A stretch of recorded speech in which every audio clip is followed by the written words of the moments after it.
How you beat the Steelers. But when's the last time they've had explosive plays from the offense? Ben Roethlisberger's been gone. AB's been gone. Hey, what does Shedeur need to prove? Minicamp is this weekend. Enough with the talk, enough with the draft stuff. Now it's time to put the pads on, at least the helmet's on. Quarterback Shedeur Sanders. Shedeur, let me officially welcome you to the Cleveland Browns. Congrats on being here. How you doing? I'm excited to be here. I'm ready to do big things. In the heart of NFL training camp season, where reps mean everything and competition decides futures, there's one name that's forcing fans and insiders alike to pay attention: Shedeur Sanders. I'm here trying to do my best. I know I make mistakes. I know you make mistakes. So it's like, why would I be mad? We all in similar situations. He's not getting the first team snaps. He's not the media darling. He's not the staff's top-rated pick. But what he is focused, ferocious, and making the most of every single opportunity. While the rest of the Browns' quarterback room rotates in and out, Shedeur is quietly putting together the most complete resume of all. And he's doing it against the odds.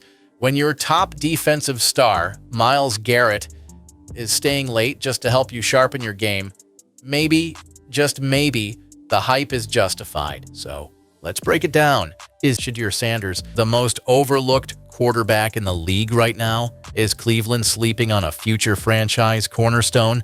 Let's take a deep dive into day 3 of the Browns' training camp. The film, the numbers, the narrative, and why Shedeur is outplaying his circumstances in every way imaginable. Self in the building. How are you around your teammates? What do you do when no one's watching? How are you in meetings? How are you on the field? Are you staying out? From the jump, day 3 told a familiar story.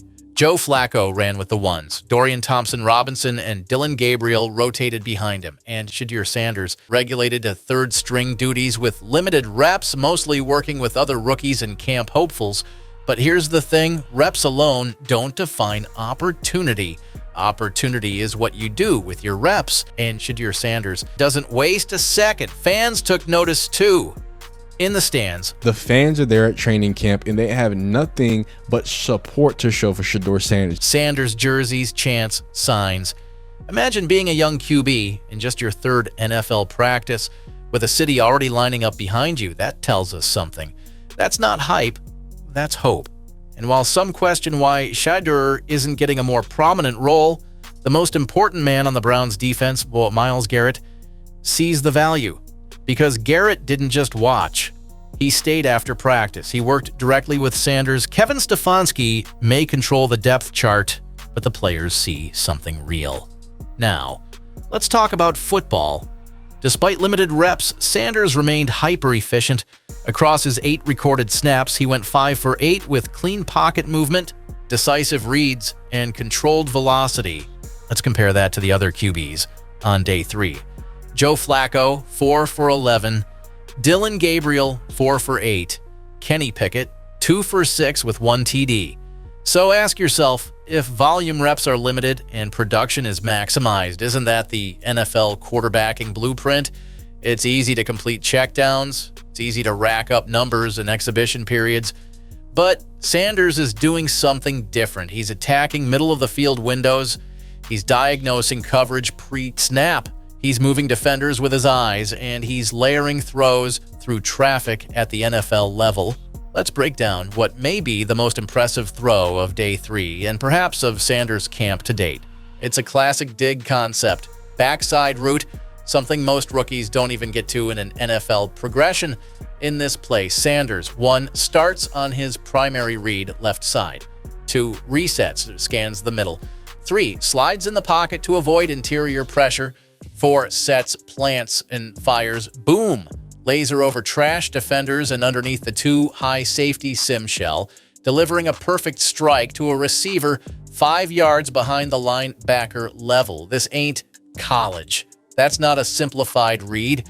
That's NFL quarterbacking. Even more impressive, Sanders manipulated the defense. He wasn't throwing to a spot. He was disguising intentions, reading, leverage, and processing at speed. It wasn't a moon ball. It wasn't an easy sideline fade. It was a frozen rope thrown under pressure into a heat map of danger. That's what scouts want to see.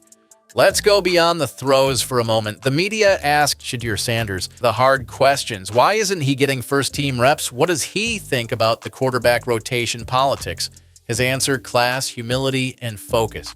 That's not my role to question. I'm here to do my job, stay focused, maximize the reps I'm given. That mindset, that's NFL ready before the X's and O's. He's not complaining. He's not politicking through the media. He lets his work speak, both on the field and in the locker room. And don't forget, this is still a 22-year-old adjusting to the league. New system, new coaching staff, and limited visibility. But instead of folding, he's flourishing. Let's circle back to something too important to ignore. Myles Garrett stayed after practice. Let's put this into context. Myles Garrett is a perennial Pro Bowl selection. Top 3 pass rusher in football. Face of the franchise. He knows what leadership looks like, and he doesn't waste his own time. The fact that he chose to work with Sanders post-practice says something no depth chart can erase. Players know who can ball. This wasn't a PR stunt, no cameras, no lights, just legacy, recognizing potential. Garrett is helping build the culture, and in his eyes, Shedeur Sanders is part of that future. Let's ask the question that needs to be asked. If Shedeur Sanders wasn't Deion Sanders' son, would this be a different discussion? Possibly. Because while some detractors chalk up his popularity to hype, legacy, or social media buzz, so the tape tells the real story. Progression-based reads, calm under pressure, middle-of-the-field accuracy, controlled mechanics and clean footwork. Emotional maturity in interviews? That's not hype. That's NFL quarterback material. You can't politicize a perfect throw. You can't build narrative around efficiency without the film to back it up. And as we zoom out, it becomes increasingly hard to justify his position on the depth chart when every metric, numbers, mechanics, leadership, performance is trending positive. Here's the truth. Dylan Gabriel has traits. So does Dorian Thompson-Robinson. Flacco has veteran experience, but none of these guys are showing the complete QB toolkit right now, like Shedeur. And yet he's still tucked away in rotational obscurity. It raises a fair question about the NFL's tendency to make rookies, especially unheralded ones from HBCUs or smaller market schools, earn twice as much for half the chance. We've seen it before. Geno Smith, Lamar Jackson, Jalen Hurts early. Young black QBs who had to prove more than talent, they had to prove political worth. Shedeur, he's not asking for favors, but it's clear he's doing more than enough to deserve a real shot. Let's get into his mechanics, because it's not just arm talent. It's controlled violence setup fused with functional athleticism. From snap to deliver, fluid drop-back spacing, balanced toe-heel weight transfer, consistent follow-through mechanics, downfield delivery with whip and wrist torque. On one key play, he climbs the pocket under interior pressure, motions through a high shield dig, and rifles the ball behind the linebackers with a flat line seam trajectory. That's elite level ulls placement. That's NFL red zone efficiency, manufacturing plays in tight windows, and the sideline throw from day one, a fadeaway flick, 30 yards downfield, effortless. He's showing arm angles, velocity, and extension that transcend rookie playbook throws. You know what isn't in the stat sheet? Staying late, taking mental reps while others get first team work, walking over to veterans and asking questions, encouraging third-string teammates, owning every mistake on the field. Shedeur has checked all those boxes, but repeatedly. While social media obsesses over flash, Sanders is investing in football substance. No showboating, no antics, just focus.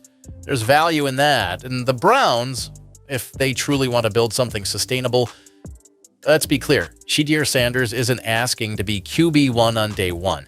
What he's asking, without saying a word, is simple. Give me enough snaps to show who I am. And in those few glimpses, he's made believers out of fans, out of teammates, even out of fierce competitors like Myles Garrett. You can't chart your heart.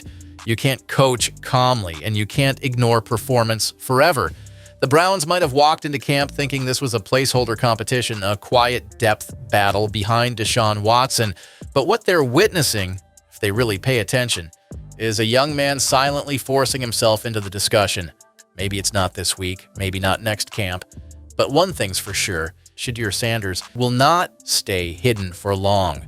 So now the real question, are we watching the rise of a QB that the league tried to overlook?